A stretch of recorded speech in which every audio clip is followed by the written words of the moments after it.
Imagine realizing, slowly, that the people closest to you don't actually want you to fail, but they don't want you to fully rise either.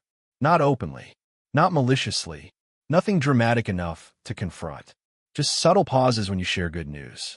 Jokes that arrive a second too fast. Advice that quietly nudges you back toward what's familiar, what's manageable, what keeps the balance intact.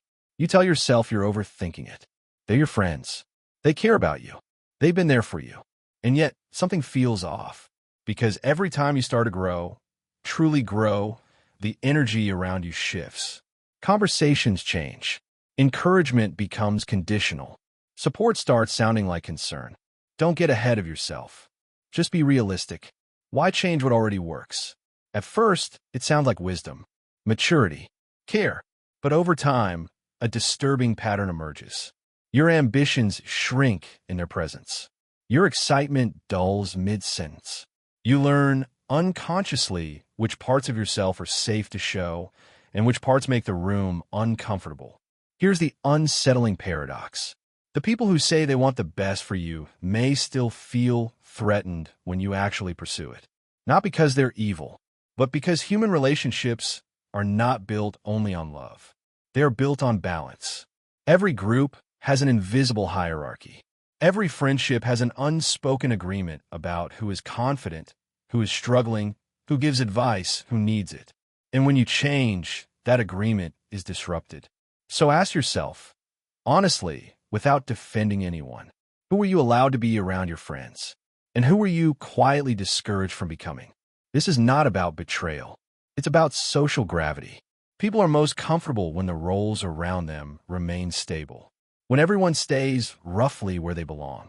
When no one rises too far, too fast, or too visibly. Your growth introduces uncertainty. If you become more confident, what does that say about them? If you become more disciplined, does it expose their avoidance? If you outgrow old patterns, who are they now in relation to you?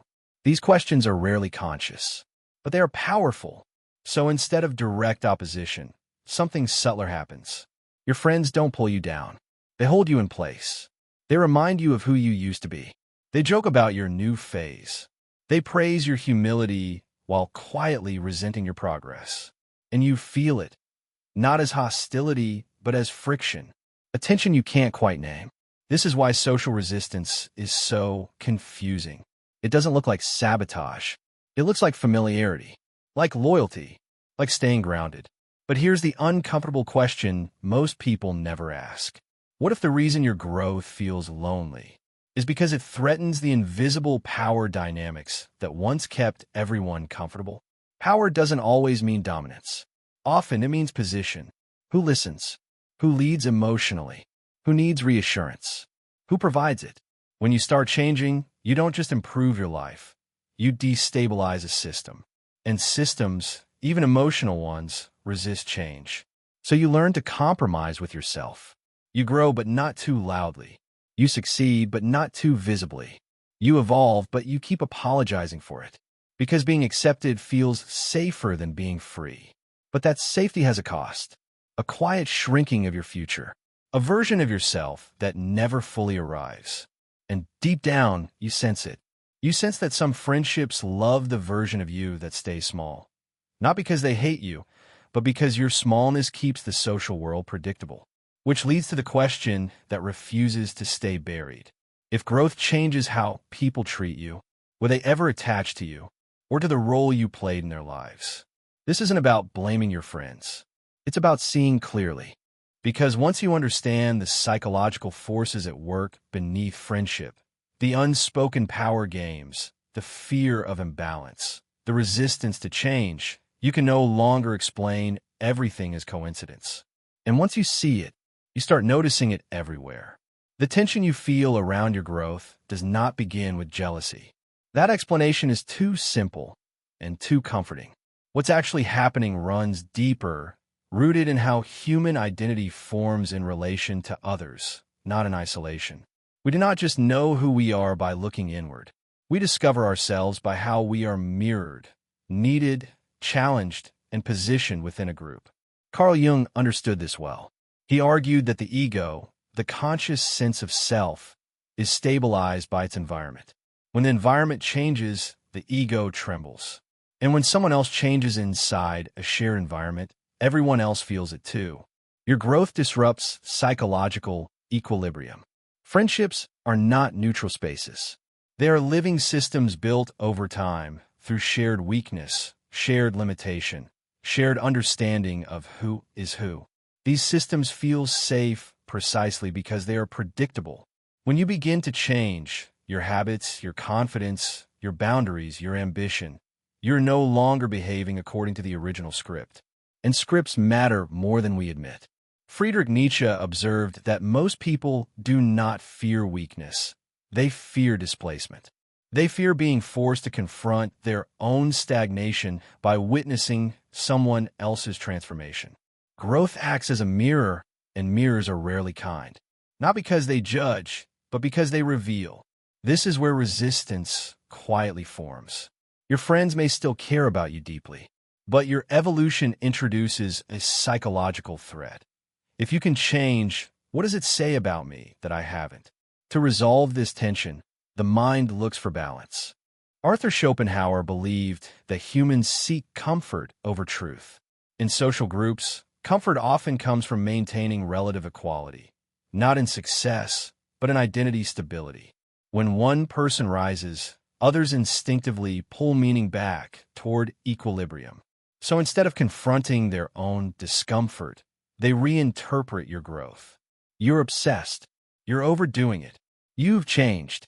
These labels feel neutral, sometimes even caring. But psychologically, they serve a purpose. They reframe your progress as excess rather than evolution.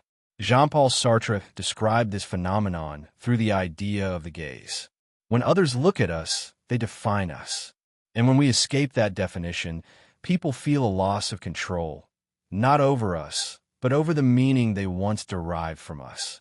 You were the reliable one, the funny one, the struggling one, the listener.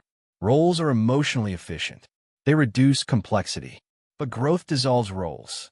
And when roles dissolve, so does the quiet power structure holding relationships together. This is why resistance often comes disguised as concern. Are you sure this is you? Don't forget where you came from. Just don't become one of those people. These statements aren't attacks. They're anchors. They attempt to tether you to a version of yourself that feels familiar, not just to them, but to the relationship itself. Modern psychology calls part of this identity threat. When someone close to us changes significantly, our own self-concept destabilizes. The easiest way to restore balance is not to grow, but to subtly discourage the other person from changing too much. Aldous Huxley warned that humans often prefer emotional comfort over freedom. In friendships, comfort comes from predictability. Freedom introduces uncertainty. So the group applies pressure, not openly, not intentionally, but persistently. And here's the most important part. You participate in this process too, because being accepted feels safer than being alone. So you soften your language. You downplay your wins. You explain yourself excessively. You learn to grow quietly. This is how social power games stay invisible. No one declares dominance. No one issues commands. Power operates through emotional approval and withdrawal. Praise when you stay within bounds. Distance when you exceed them. Over time, your nervous system learns the pattern. Expansion equals tension. Contraction equals belonging. And without realizing it, you begin to choose belonging over becoming. Not because you are weak, but because humans are wired to survive in groups. The tragedy is not that your friends want to keep you small. It's that they may not even realize they're doing it. And the danger is not their resistance. It's your silence in response to it. Because once growth becomes something you have to justify, something you have to soften, something you have to hide, it stops being freedom and becomes negotiation. Which raises the question that leads us forward. If these dynamics shape your behavior more than you realize, what happens to your life when you keep negotiating your size? The most damaging effects of staying small around others are not immediate. They don't show up as regret. They don't arrive as obvious unhappiness. They emerge slowly, disguised as practicality, humility, and emotional intelligence. When you repeatedly suppress parts of your growth to preserve social harmony, your mind begins to recalibrate what feels possible. Not consciously, but neurologically. Psychologists call this self-concept narrowing. The brain updates its expectations based on repeated behavior. When you hold back often enough, the nervous system stops preparing you for expansion at all. You don't just act smaller. You feel smaller. Decisions that once felt exciting begin to feel risky. Opportunities feel heavier than they should. You hesitate not because you lack ability, but because your system has learned that standing out leads to tension. This is how ambition quietly erodes. You still want more, but you want it safely, privately, in ways that don't disturb the social field around you. Over time, even those wants soften. What remains is a muted version of desire. Cognitive bias deepens the trap.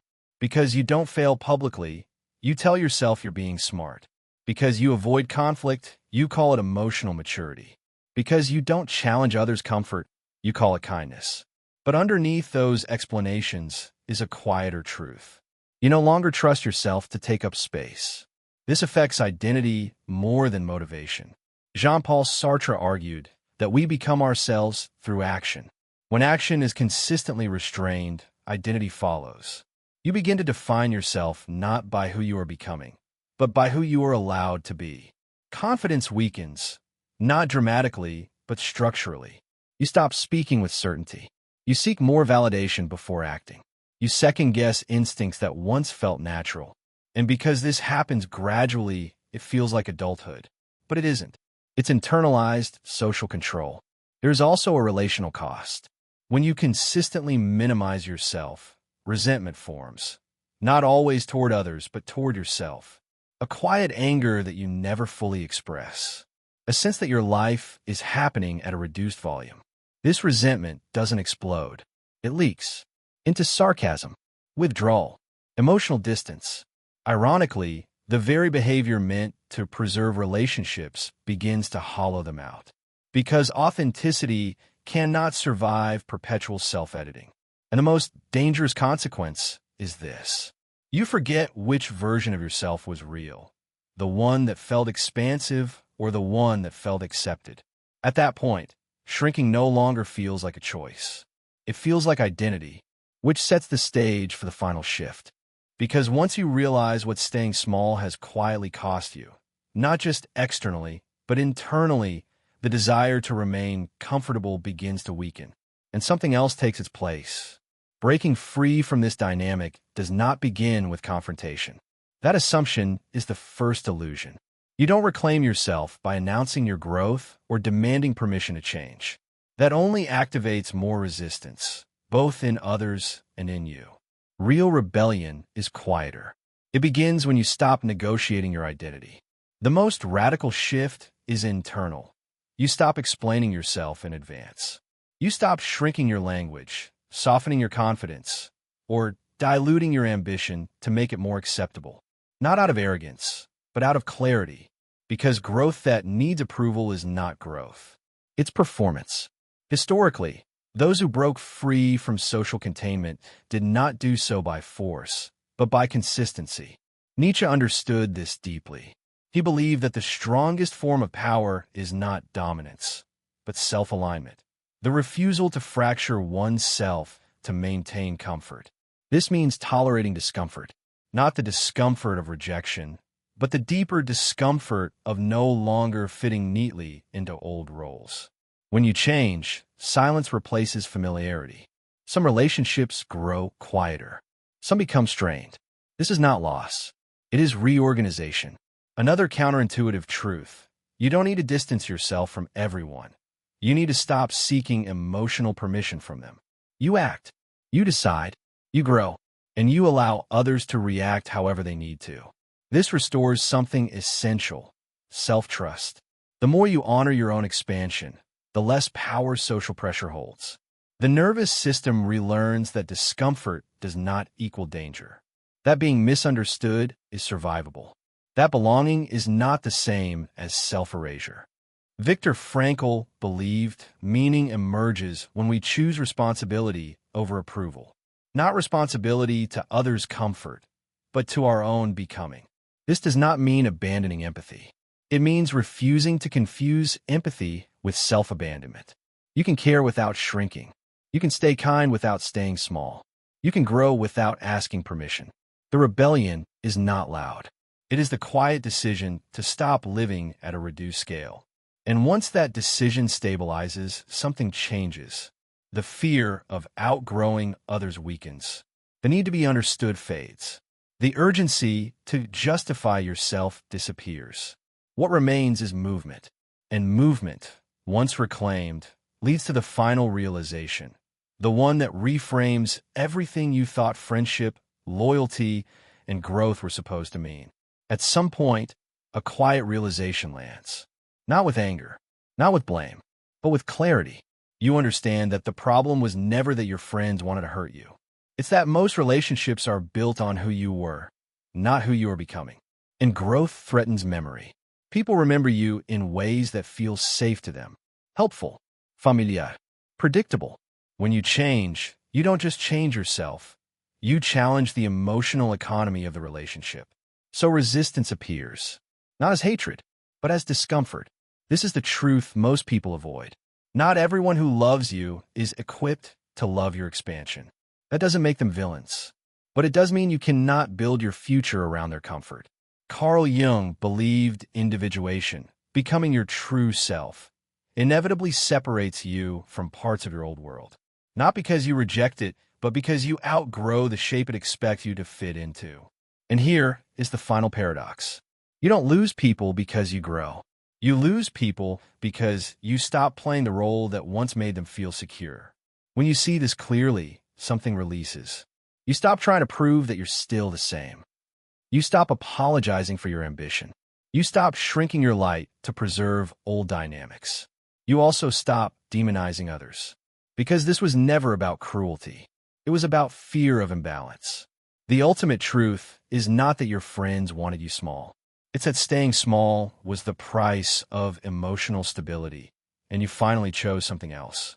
Growth always costs something. Sometimes comfort, sometimes familiarity, sometimes people. But what it gives back is alignment. And alignment is the one thing no social approval can replace. When you stop negotiating your size, life expands naturally. Not loudly, not arrogantly, but honestly.